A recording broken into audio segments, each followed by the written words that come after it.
of some lines of a Kashmiri poet who said, Bulbul ko gul mubarak, gul ko chaman mubarak, rangeen tabiyat ko range sukhan mubarak. This is the voice of the Nightingale of India, a voice that held thousands of listeners spellbound, inspired men and women into action, a voice that is unforgettable. Sarojini Naidu poured into her speech her infinite zest for life, her shrewd power of observation, her wit, and her superb skill as a raconteur. And from her pen flowed a stream of poetry that was not great, but undoubtedly gives us an intimate glimpse into a personality of rare sensitivity and charm. Sarojini was far greater than her poetry. Indeed, her poetry will very likely be kept alive by the power of her name and the light that it throws on her rich and complex personality. But her poetry, written mostly when she was young, reveals the woman in her, her emotional nature, and her keen awareness of beauty in its 1,000 manifestations. This was quite in contrast to that side of her which emerged on the public platform as vibrant, passionate eloquence. A member of her family, Kamla Devi Chattopadhyay, remembers Sarojini's many-faceted personality. With Sarojini, her humanness towered over everything else. Her personality reflected more truly the whole of her than does any single one of her gifts, qualities, or expressions. Lovely as are her lyrics, she was herself as rich, nay, richer than them. Similarly, commanding though her oratory, her personality was still more compelling than her power of speech. Therefore, to assess and appreciate her, it was not enough to read her verses nor hear her speeches. One had to contact her in person. And here again, one had to know her in her myriad moods, posed in various angles and lights and shades. For her sensitive nature made her differently responsive to countless things, wide apart and diverse in character. For she was an amazingly versatile person. Sarojini had an extraordinary gift for speech. In her early childhood, she used to gather her brothers and sisters around her at home, stand on a chair to tell them stories, while her little listeners sat wonder-eyed at the flow of words and magic manner of rendering her stories. Thus, she trained early for her public life. Her splendid command of both English and Urdu made her an unique public speaker. Those who were privileged to hear her immortal talk remember with nostalgia her bubbling sense of fun, the love of mischief, and the mastery of mimicry which enlivened her speech, both in public and at informal gatherings. One of her close associates in the political arena, Acharya J.B. Kriplani, speaks of Sarojini. Her poetic language kept the audience spellbound. There was not a moment in her life when she was not alive and entertaining. She could enter any house and be welcome. Though we were fighting the British government, yet she had very good relations with the Britishers also. I had the proud privilege of knowing her intimately. She used to call me a distinguished vagabond. And her poetic language, she used to call Gandhiji Mickey Mouse. She was a great favorite of Gandhiji. And she was the friend of all the members of the working committee. She was particularly attached to Jawaharlal. She was a poet and she turned into a patriot. And now let us hear that voice, the amazing fluency that held the public. Hear her very special style that was warm and most compelling. Notice the choice of words and appreciate the conviction carried in every syllable she uttered. Sarojini never carried any notes with her and always spoke extempore.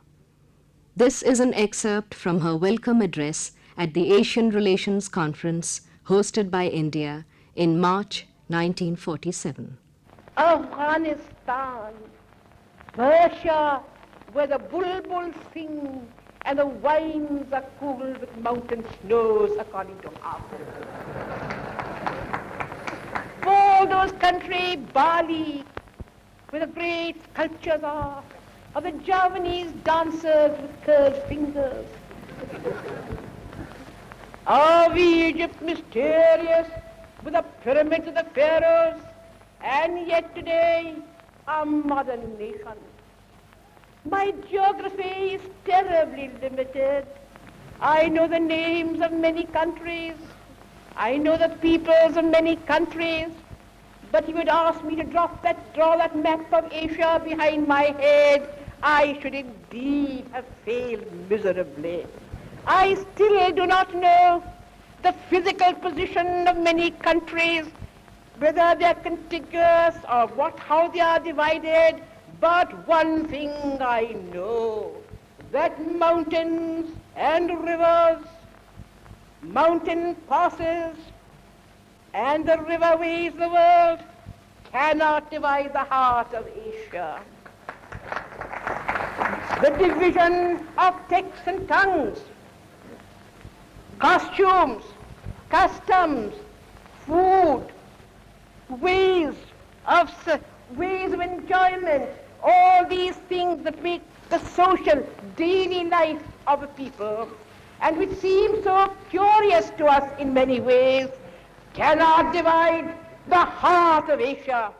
Rather, out of the very diversity of Asia's culture is born and cemented the unity of the Asian people. Who wants a monotonous and a monochrome of a culture? Who wants a uniform culture?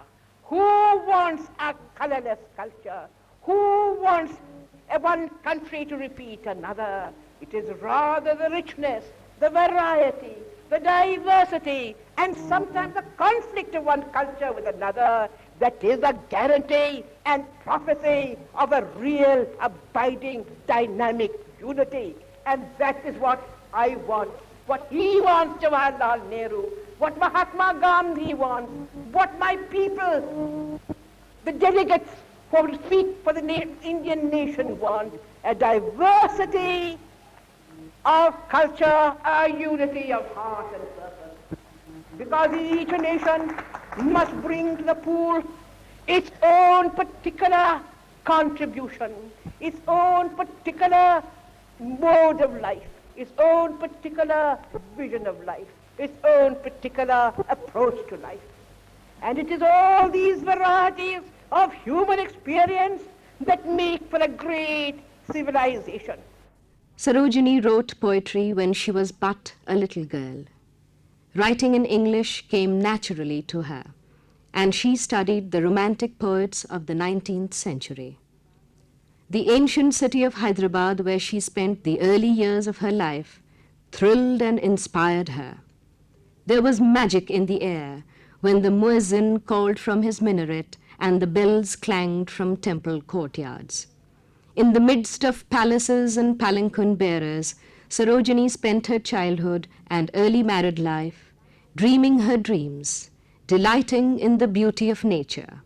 Sarojini lived in her ivory tower.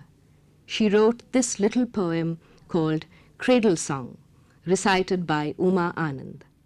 From groves of spice or fields of rice, athwart the lotus stream, I bring for you a glint with dew, a little lovely dream. Sweet, shut your eyes, the wildfire flies dance through the fairy neem. From the poppy bowl for you I stole a little lovely dream. Dear eyes, good night. In golden light the stars around you gleam. On you I press with soft caress a little lovely dream.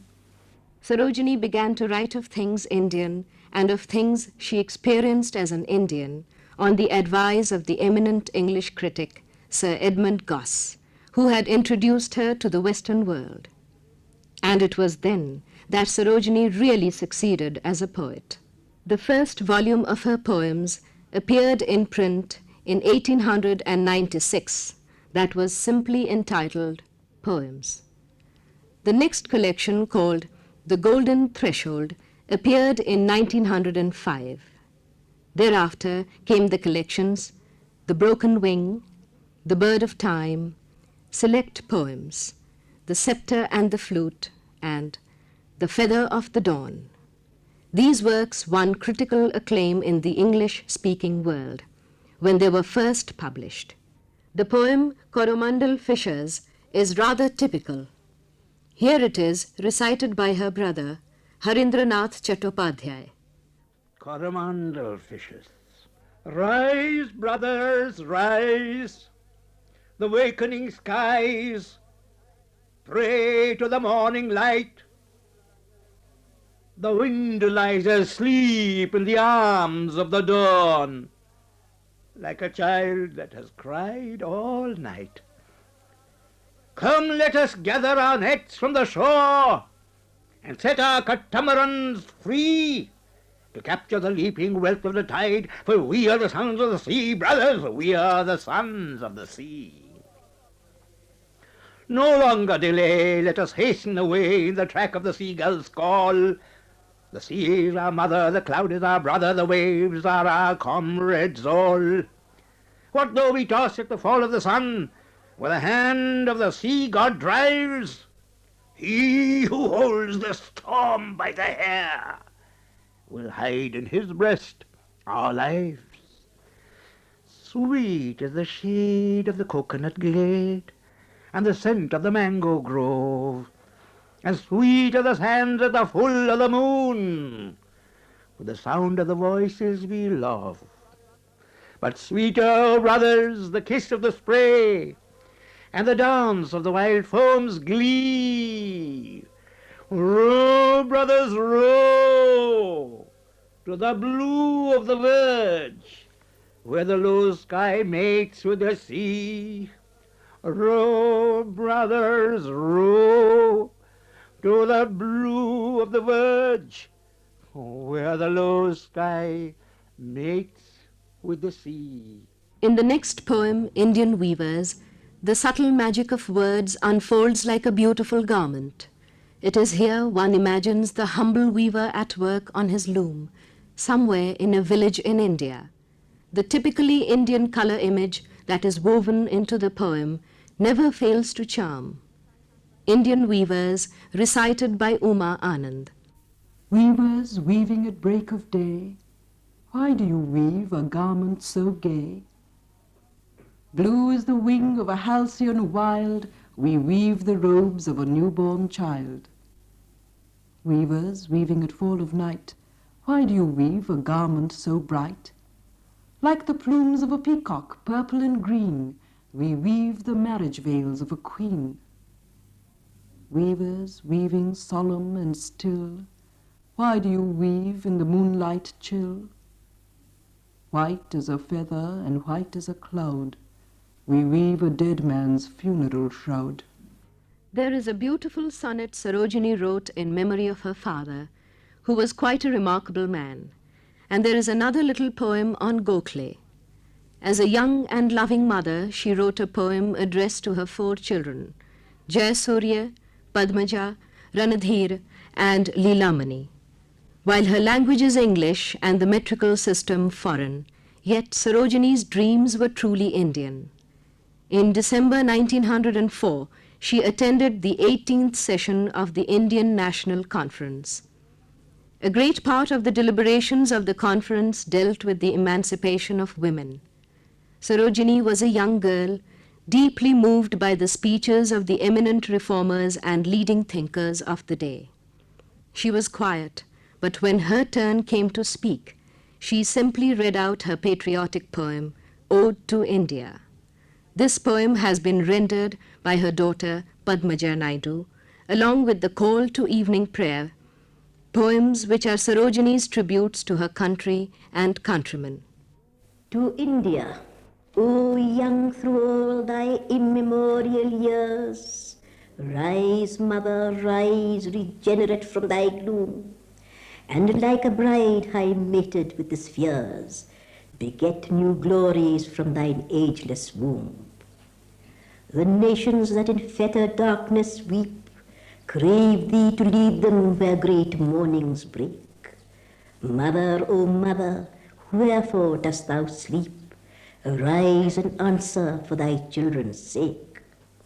Thy future calls thee with a manifold sound to crescent honors, splendor, victories vast.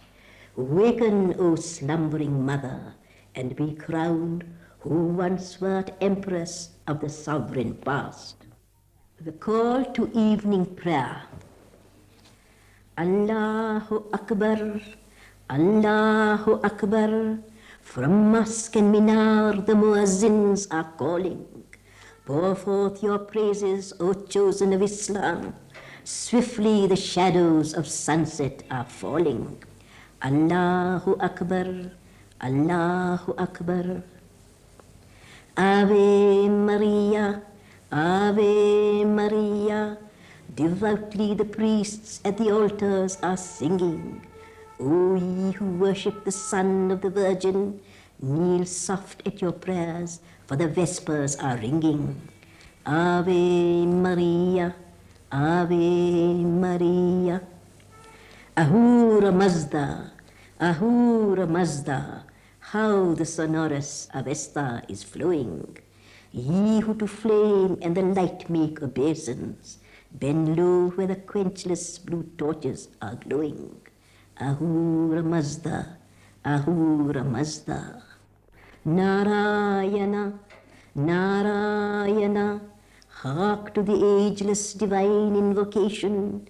Lift up your hands, O ye children of Brahma. Lift up your voices in rapt adoration.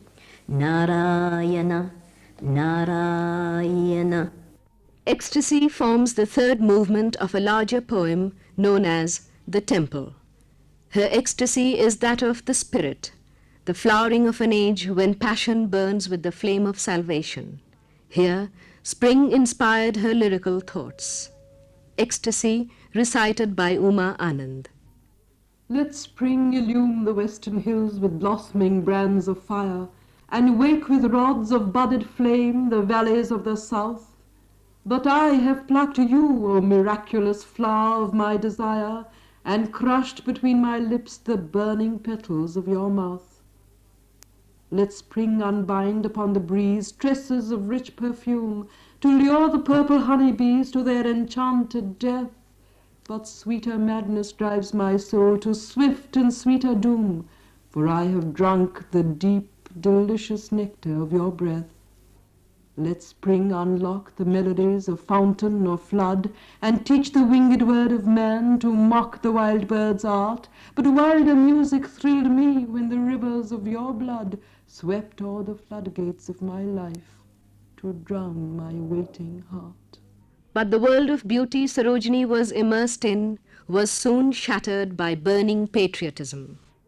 And so, the dawn of the present century saw her active in the field of politics and social service. She was at the forefront of the women's emancipation movement in the country. Sarojini's ivory tower was attacked by the varied interests of the world. Her country called her. How could she indulge in the mere singing of songs? She plunged deep into the whirlpool of India's struggle for freedom, and for the rest of her life served the country tirelessly. Combining oratory with sweet persuasiveness, Sarojini urged her countrymen to unite against all ills. Her friendship with Gandhiji was a rich and rewarding experience, which led her to the battlefield of non-cooperation and non-violence, and into the gloom of prison cells. She first met him in London in 1914. Of this fateful meeting with Gandhiji, Sarojini has given us a personal account.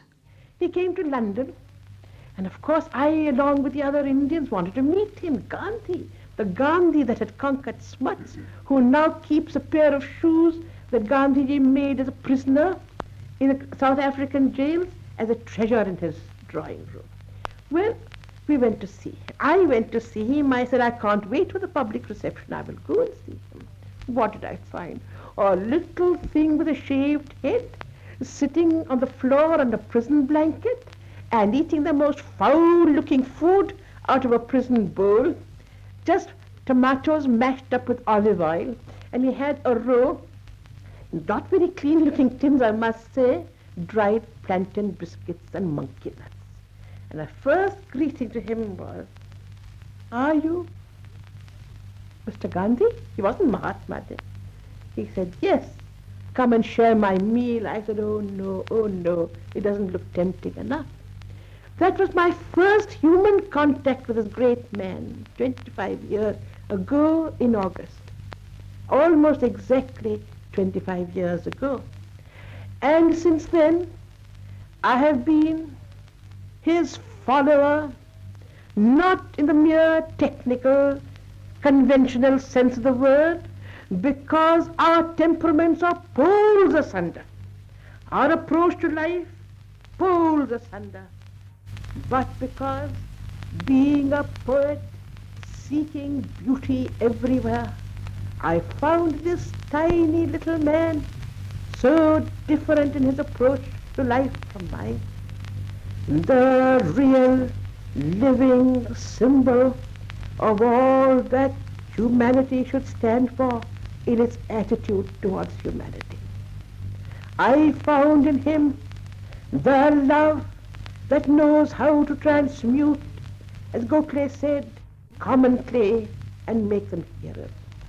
His was the love that could touch the leper's wounds and heal them. His was a love that did not shrink from the sinner any more than it overvalued the virtue, the narrow virtues of a saint. He had no separate measure to measure the wealth of the rich and the poverty of the poor.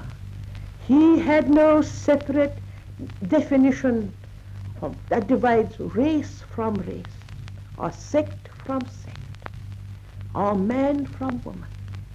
He gave and gave equally to all the great message of love that realizes itself and realizes freedom for the world through service.